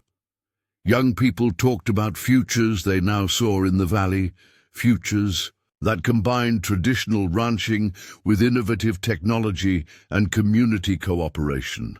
Even the local bank president spoke about how their unified economic approach had made individual farms more profitable than they'd ever been alone. "Here's what they don't understand," Grace told the gathering. "They see our unity as a business asset they can acquire. We know it's something that only exists because we choose, every day, to stand together." The corporation's response to their unanimous rejection revealed the steel beneath the velvet glove. Suddenly, long-standing loans came under review. Supply. Contracts faced unexpected complications. Regulatory inspections increased. But where such pressure might once have cracked the community, now it only revealed how unbreakable they'd become. When the bank threatened to call in the Henderson Ranch's loans, 5 families stepped forward to co-sign new financing. When the Rodriguez family's supply contracts were cancelled, the Valley's cooperative buying program expanded to fill the gap. Each corporate pressure tactic was met with a community solution that left them stronger than before. "They don't understand what they're dealing with," Sean observed during a family dinner. "They're used to fighting individuals with corporate resources. They've never faced a community that thinks like a Marine unit." James nodded, understanding. Unity, adaptation, and mutual support. The same principles that keep Marines alive in combat are keeping this community free from corporate takeover. Michael's technological expertise proved crucial in this new battle. The same systems they'd used to defend against cartels and manage resources now helped coordinate their economic resistance. Supply chains were rerouted, alternative markets were developed, and the Valley's unified approach turned corporate pressure into community opportunity. "Look at this," he demonstrated to a group of young farmers. "Their pressure on our usual suppliers opened up relationships with smaller local businesses. We're actually paying less and supporting our regional economy more."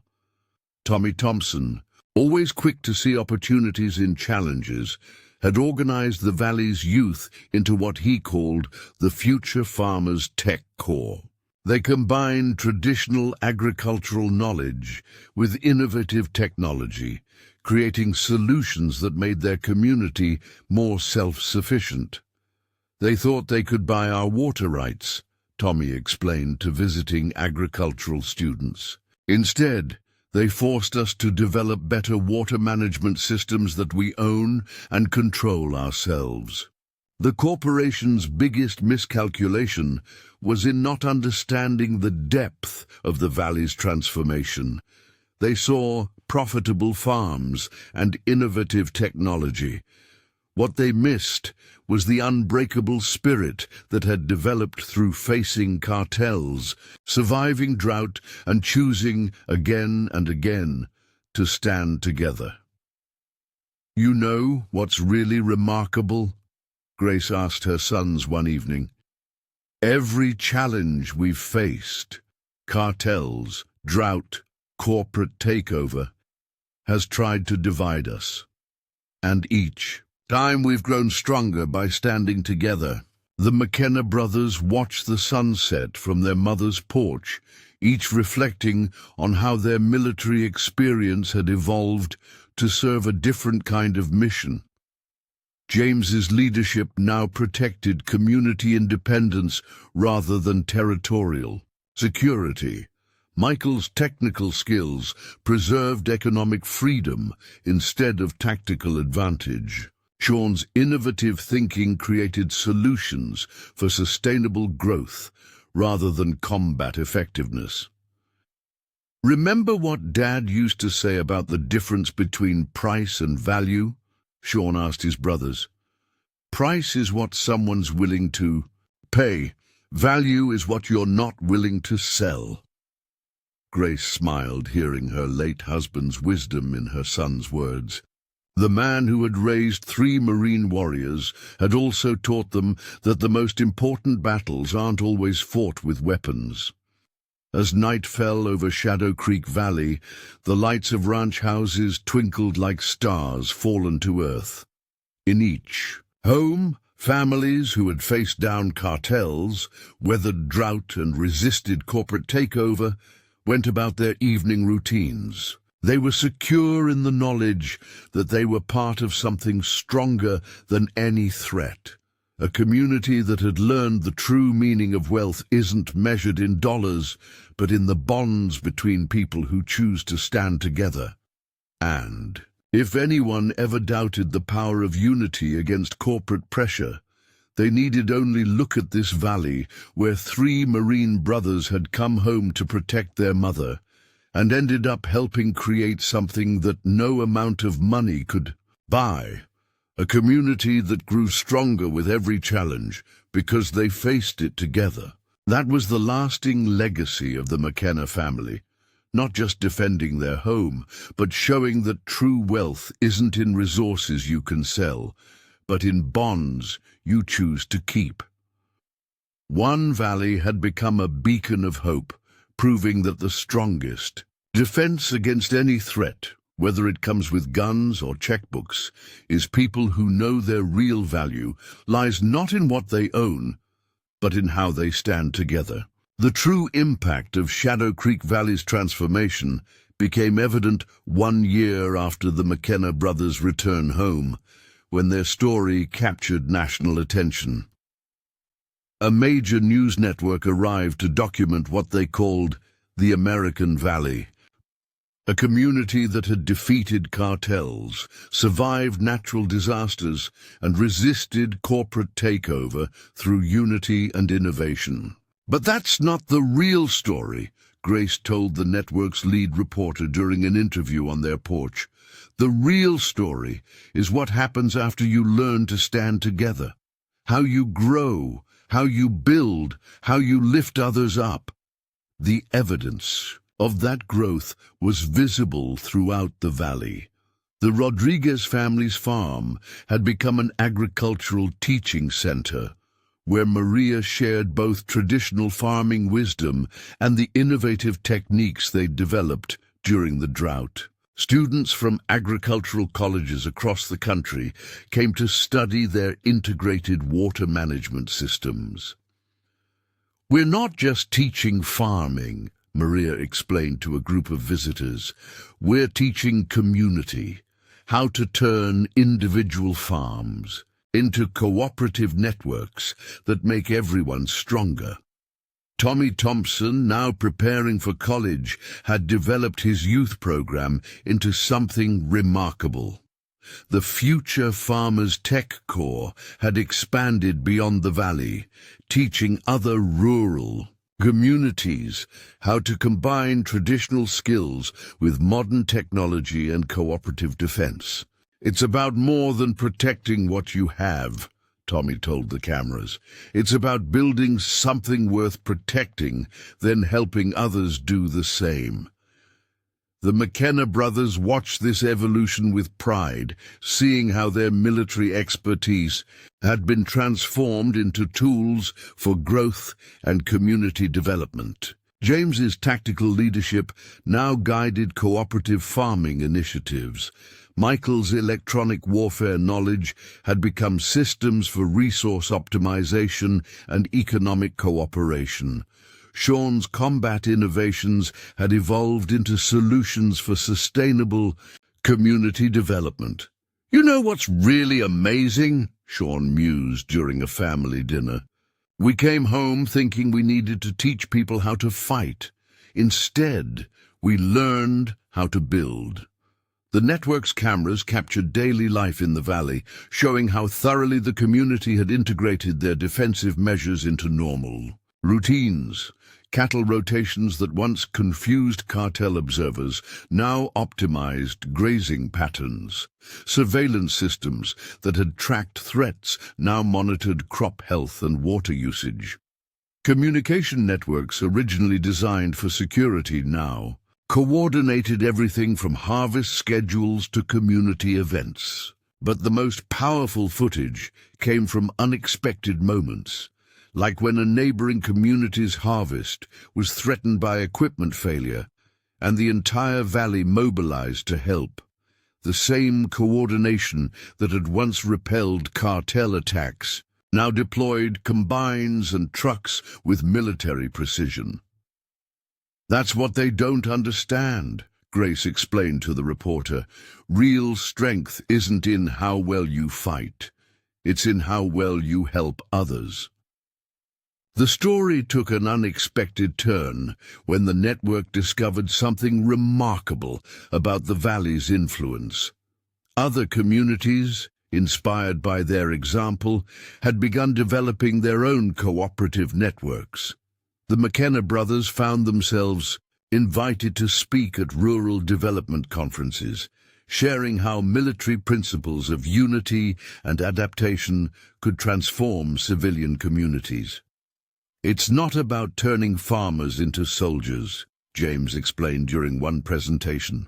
"It's about helping communities discover the strength they already have, then teaching them how to use it together."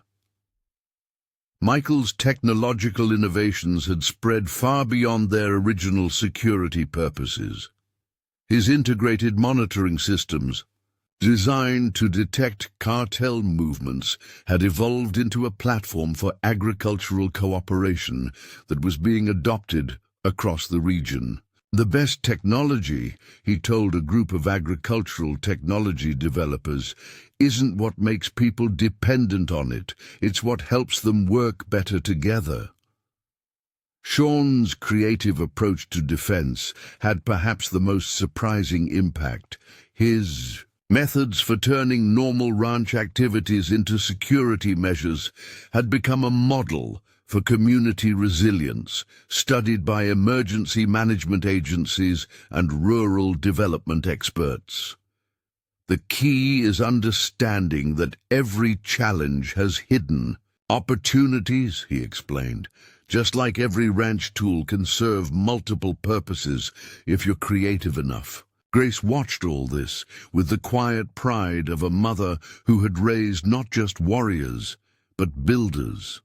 Her boys had brought home combat skills learned in the world's harshest places, but they had transformed those skills into something that created rather than destroyed. The network's cameras captured a moment that perfectly illustrated this transformation.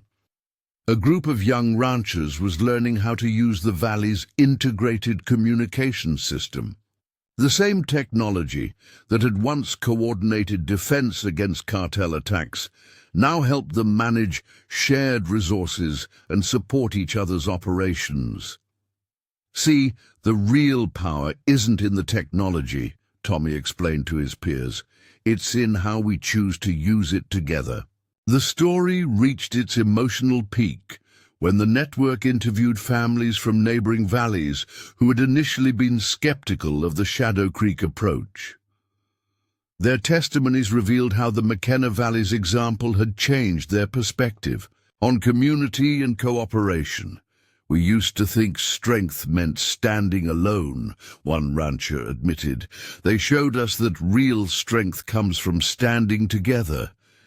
The impact extended beyond rural communities. Urban neighborhood associations began studying their methods for community organization. Emergency management agencies incorporated their cooperative defense strategies into disaster response plans. Economic development experts analyzed their model of community-based resistance to corporate takeover. But none of that's the real victory, Grace told her sons as they watched the news report together. The real victory is in the lives changed, the communities strengthened, the hope restored. James nodded, understanding. We came home to defend against threats, ended up building something that makes threats irrelevant. Michael smiled, adding, because when communities are strong enough together, they don't need to fear being torn apart. And when people know their real strength, Sean finished, they stop being victims and start being builders. The network's final segment showed a sunset gathering at the McKenna ranch.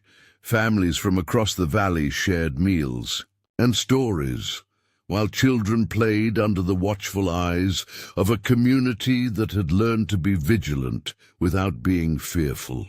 Young people demonstrated their innovative farming techniques to visiting agricultural students. Ranch wives exchanged traditional recipes alongside discussions of cooperative resource management. Old ranchers taught time-tested skills while learning new technologies from their grandchildren. This is what victory really looks like, Grace told the camera in her final interview. Not in defeated enemies or repelled threats, but in people discovering their strength, sharing their knowledge, and choosing every day to stand together. The McKenna brothers watched their mother's interview with pride, each remembering the woman who had raised them with the values that had served them in war and peace. The Marine Corps had taught them how to fight, but she had taught them what to fight for. As night fell over Shadow Creek Valley, the lights of ranch houses twinkled like earthbound stars. In each home, families who had faced down cartels, weathered drought, and resisted corporate pressure went about their evening routines. They were secure in the knowledge that they were part of something stronger than any threat. A community that had learned the most powerful weapon against fear isn't force but unity. And if anyone ever doubted the power of transformation, they needed only look at this valley where 3 Marine brothers had come home to protect their mother and ended up helping create something that would outlast any victory in combat. A community that grew stronger with every challenge because they faced it together and then taught others to do the same. That was the enduring legacy of the McKenna family. Not just defending their home, but showing that the greatest strength comes not from weapons or walls, but from people who discover their power to build, to grow, and to lift others up. 1. Valley had become a beacon of hope, proving that the most powerful force isn't in how well you fight, but in how well you help others stand strong together. 15 months after the McKenna brothers' return home, their most significant challenge emerged from an unexpected source. The success of Shadow Creek Valley had drawn attention not just from media and agricultural experts, but from government agencies studying community resilience. The Department of Homeland Security wanted to implement their model nationwide.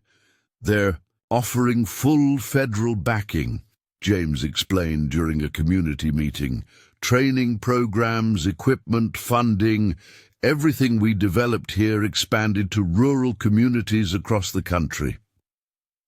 Grace watched her neighbors' reactions, seeing both pride and concern in their faces. Government implementation meant bureaucracy, standardization, and the potential loss of the very community spirit that made their system work. But that's not what makes us strong, Maria Rodriguez spoke up, her voice carrying the wisdom of generations. They see the systems, the technology, the coordination. They don't see the heart. Michael nodded, pulling up displays showing their integrated community network. Look at how this has evolved. Every modification, every improvement came from someone in this valley seeing a need and finding a way to help others meet it. The government's proposal revealed how thoroughly they had misunderstood the valley's success. They wanted to create a standardized program with prescribed responses and rigid protocols. Everything that made Shadow Creek's approach unique, its flexibility, its community-driven innovation, its emphasis on building rather than just defending, would be lost in translation. "Remember when we first started this?" Sean asked the gathered families. "We tried using straight military protocols, didn't work. It only started working when we let the community shape it into something new." Tommy Thompson, whose youth program had become a model for rural education, understood the implications. "They want to turn our living community into a training manual, but you can't standardize spirit." The Valley's response to this challenge demonstrated just how far they had come. Instead of simply rejecting federal involvement, they proposed something more ambitious, a learning center where communities could discover their own strength, guided by Shadow Creek's example, but free to develop their own approaches. "We don't teach people what to do," Grace explained to visiting federal officials. "We show them how to find their own power, then stand back and let them grow." The McKenna brothers transformed their military expertise once again, this time into something that could be shared without being standardized. James developed leadership programs that emphasized community-driven solutions over top-down direction. Michael created adaptable technology frameworks that communities could modify to meet their specific needs. Sean designed innovation workshops that taught people how to turn their local knowledge into practical solutions. The Rodriguez farm became a living laboratory where traditional agricultural wisdom merged with modern innovation. Maria didn't just teach farming techniques. She showed how community cooperation could transform individual struggles into shared success. "See how these irrigation systems work?" she demonstrated to visiting farmers. "The technology came from Michael's military experience, but how we use it came from generations of farmers working together. You can't separate the two." The Henderson Ranch, under Sarah's guidance, became a model for economic cooperation. She showed how communities could resist corporate pressure not through confrontation, but by building economic networks too strong to break. "The corporations thought they could divide us with money," she told business students studying their model. "Instead, they taught us how to make each other stronger." Tommy's youth program evolved into something even more remarkable. The Future Farmers Tech Corps became a bridge between generations, helping young people combine their technological intuition with their elders' practical wisdom. "We're not just training future farmers," Tommy explained during a regional youth leadership conference. "We're building future community leaders who understand that real strength grows from the ground up." The federal officials watching this evolution began to understand why their standardized approach wouldn't work. Every success in Shadow Creek Valley came from the community's unique characteristics: its people, its challenges, its shared history of standing together. "You can't package this," James told them frankly, "but you can create conditions that help communities discover their own version of it." Grace's contribution to this understanding came through the stories she shared.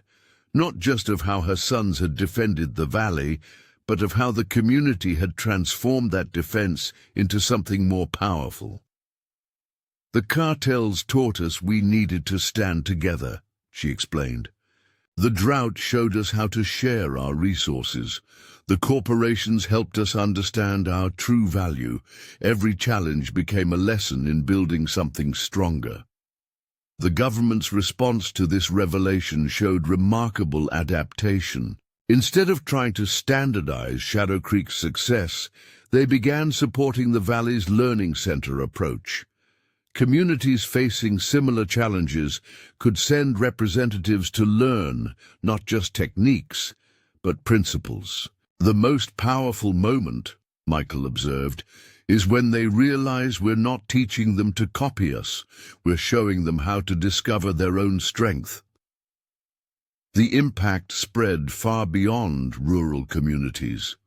Urban neighborhoods studying their methods found ways to adapt them to city environments.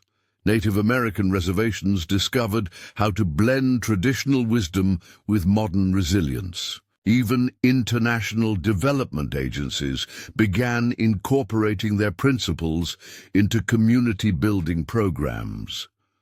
But the most profound changes occurred in the people themselves.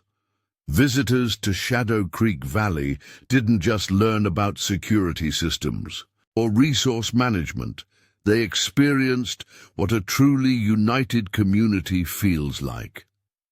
"Watch what happens," Sean told a group of observers, "when someone in the valley needs help. Nobody asks if it's their responsibility. They just step up, because that's what we do." As if to demonstrate his point, word came that a family in a neighboring valley had lost their barn to a fire. The Shadow Creek community's response was immediate and coordinated, but not through any formal protocol. Farmers simply showed up, with materials and labor. Ranchers brought food and supplies. Young people organized cleanup crews. "See?" Grace said to the amazed observers. "No emergency response plan could create this. It comes from knowing in your heart that helping others makes everyone stronger." The McKenna brothers watched their mother's words take root in visitor after visitor. They had brought home military skills learned in combat, but she had shown them, and now showed others, how to transform those skills into tools for building rather than fighting. "You know what I've realized," James reflected during a family dinner.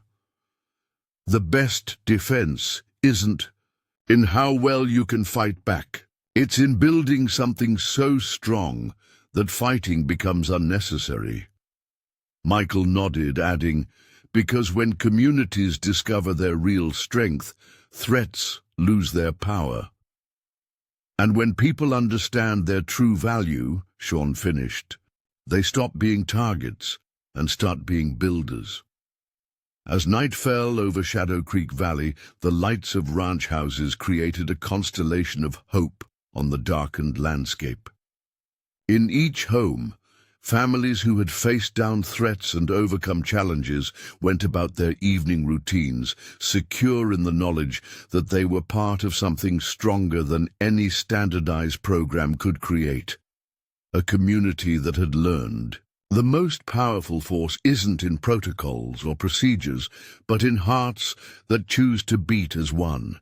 And if anyone ever doubted the power of community-driven transformation, they needed only visit this valley where 3 Marine brothers had come home to protect their mother and ended up helping create something that would outlast any government program. A living example of how people discover their strength by standing together, then grow even stronger by helping others do the same. That was the lasting legacy of the McKenna family, not just defending their home, but showing that the greatest power comes not from following prescribed paths, but from helping communities discover their own way forward. One valley had become more than a model to copy. It had become a beacon of hope, proving that the most powerful force isn't in standardized responses, but in hearts that learn to beat with shared purpose and spirits that grow stronger by lifting others up. 18 months after the McKenna brothers' return, the valley faced a challenge that would test their unity in a deeply personal way. Natural disasters had struck communities across the border in Mexico, leaving thousands of families displaced. The same cartel networks that had once threatened Shadow Creek Valley were now exploiting these refugees, turning desperation into profit. "They're using the crisis to expand their operations," James reported during an emergency community meeting. "Trafficking desperate people instead of drugs, different tactics, same evil." Grace watched her oldest son's face, recognizing the look he'd worn during his most difficult combat missions. "What are they doing to these people, Jamie?"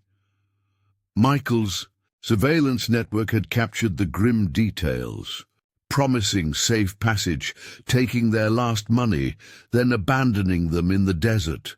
Or worse, forcing them into criminal operations to pay off debts they can never escape. The valley's response revealed how profoundly they had evolved.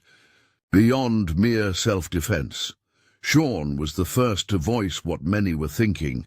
We didn't stand together just to watch others fall apart. Tommy Thompson, who had grown into a true community leader, stepped forward with a bold proposal.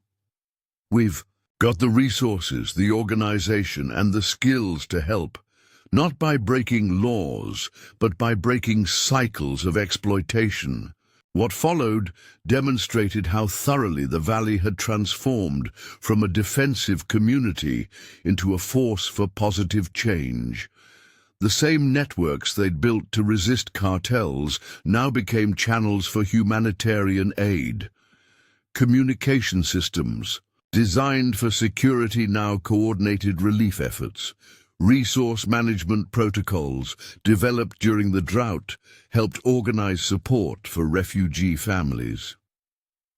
"But we do this smart," Grace insisted, her voice carrying the wisdom that had guided 3 Marines from boyhood to battle, legal, organized, and in a way that builds something lasting. The McKenna brothers adapted their military expertise to this new mission. James's tactical experience now guided humanitarian logistics, ensuring aid reached those most vulnerable, while avoiding cartel interference. Michael's electronic warfare skills helped identify and disrupt trafficking networks. Sean's innovative approach created safe corridors through dangerous territories. Maria Rodriguez, whose family had once fled north themselves, became a crucial bridge between communities. "We don't just offer shelter," she explained to skeptical neighbors. "We offer dignity, purpose, and a chance to build something new." The valley's response went far beyond traditional aid. Rather than creating dependency, they focused on building capacity. The Rodriguez farm became a training center where displaced agricultural families could learn new techniques. The Henderson Ranch hosted workshops on sustainable farming practices. Tommy's youth program expanded to include cross-border education initiatives. "Watch this," Sean demonstrated to visiting aid organizations. "When we spot cartel trafficking activities, we don't just report them. We immediately activate alternative support networks, giving people options before desperation forces bad choices." The impact spread far beyond immediate relief. Communities on both sides of the border began adopting Shadow Creek's cooperative model. Mexican villages, inspired by their example, started forming their own support networks. The very unity that had protected the valley from cartels now helped others build resilience against exploitation. "Remember what Dad used to say? James asked his brothers as they watched Mexican farmers learning water management techniques from their neighbors. True strength isn't in what you can take, but in what you can give while growing stronger. The cartel's response to this initiative revealed how threatening they found it. They attempted to discredit the valley's efforts, spread disinformation, and even tried to infiltrate their aid networks. But the very systems that had once defended against direct attacks now proved equally effective at protecting humanitarian operations. They don't understand what they're really fighting, Grace observed during a particularly tense moment. They think this is about territory or resources. It's about something they can't control. People discovering they're stronger together than afraid alone. The transformation of Shadow Creek Valley reached its fullest expression in how they integrated humanitarian support with community development. Refugee families weren't just offered temporary help, they were invited to become part of something larger. See how this works? Tommy explained to international development experts studying their model. Every person who comes here looking for help becomes part of helping others. It's not charity, it's community building. The McKenna brothers watched their military experience evolve yet again, this time into tools for healing rather than fighting. James's leadership now guided people toward opportunity instead of away from threats. Michael's technical expertise created bridges between communities rather than barriers. Sean's tactical creativity generated solutions that brought people together, instead of keeping them apart. You know what's remarkable? Michael mused during a family dinner. We came home thinking we needed to defend against an enemy, ended up learning how to defeat what makes enemies in the first place: fear, desperation, isolation. The valley's impact became most visible in the stories of transformed lives, like the Mexican farming family who arrived with nothing but agricultural knowledge and now ran a successful organic operation that trained others, or the teenage refugees who joined Tommy's tech program and developed innovations that helped both communities. But the real miracle, Grace told a group of visiting journalists, isn't in the big successes. It's in the daily choices people make to lift each other up instead of build walls to keep each other out. The humanitarian initiative had an unexpected effect on the valley itself. By helping others rebuild their lives, the community discovered new dimensions of their own strength. Young people who had once planned to leave for cities found purpose in international development work. Retired residents discovered their experience had value in teaching others. Watch what's happening, Sean pointed out during a community gathering. Every time we help another community stand up, we don't get weaker, we get stronger. Every connection we build, every skill we share, every life we help transform adds to who we are. The cartel's trafficking operations faced an unprecedented challenge. Their power had always depended on isolation and desperation. But the valley's approach created networks of mutual support that gave people alternatives to exploitation. That's what they can't fight, James explained to law enforcement officials studying their model. You can threaten someone who stands alone. But when communities stand together, support each other, and build something larger than themselves, that's unbeatable. As night fell over Shadow Creek Valley, the lights of ranch houses created a constellation of hope that now extended far beyond their borders. In homes on both sides of the border, families who had once faced exploitation and desperation now went about their evenings secure in the knowledge that they were part of something stronger than any threat, a community.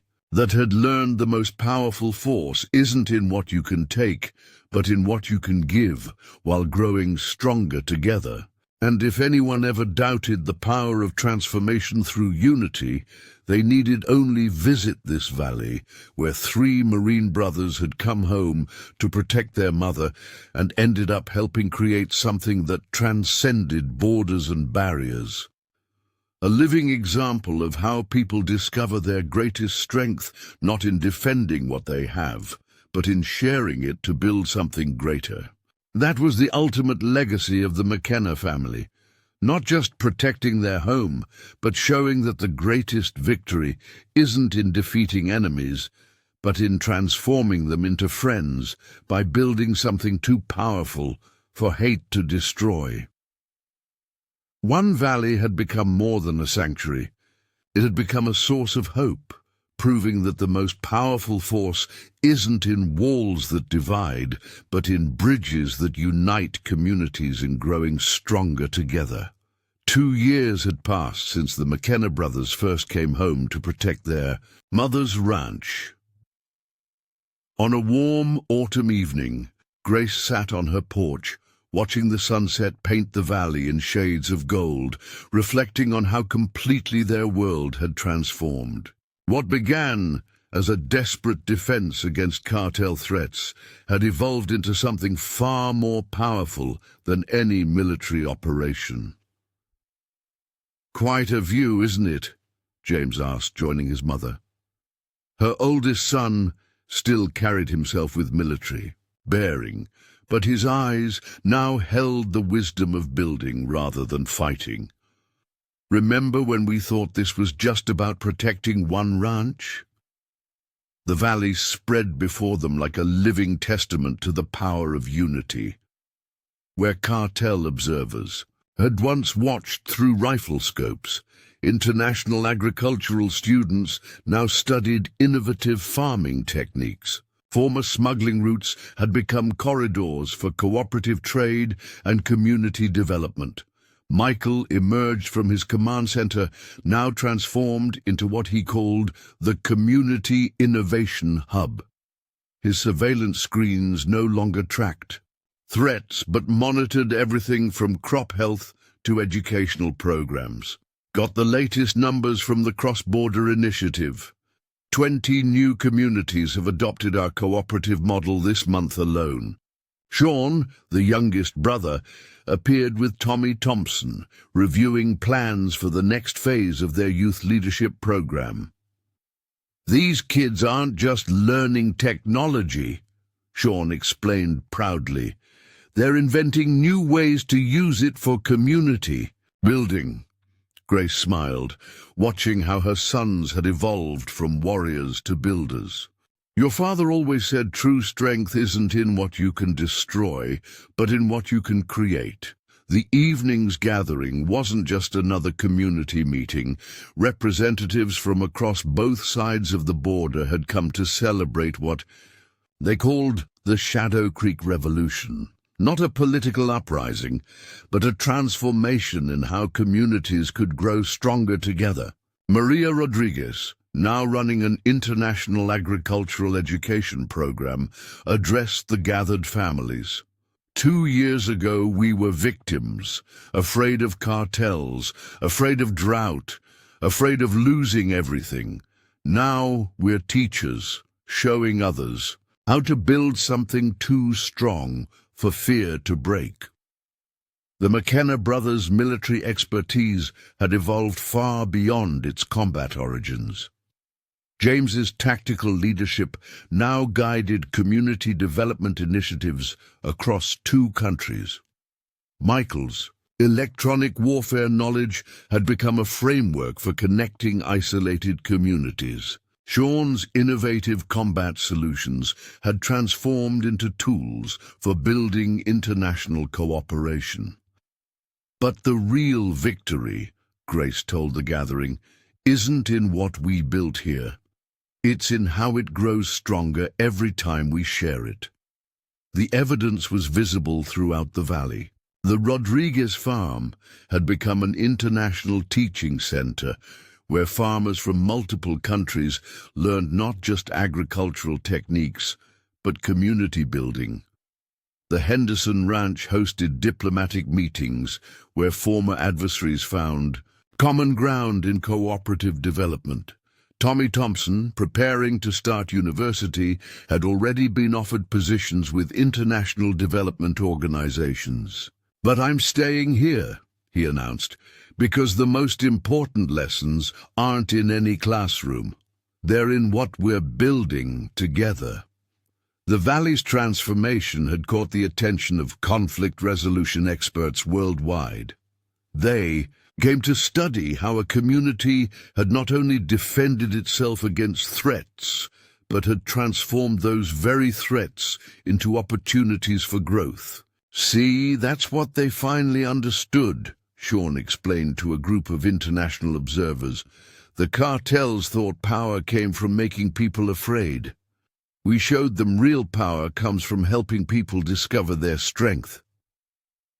The impact extended far beyond security or agriculture. The valley had become a model for how communities could face any challenge, not by building walls, but by creating connections too strong to break. "Watch what happens now," Michael demonstrated, showing how their resource management system had evolved.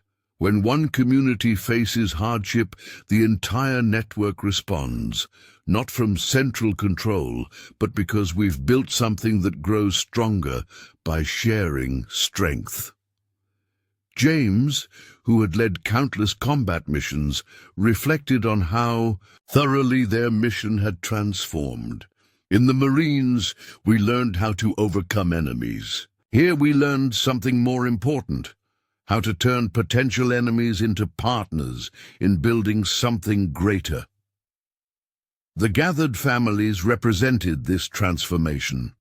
Former cartel members who had once threatened the valley now worked alongside their former targets, building legitimate enterprises that strengthened communities on both sides of the border.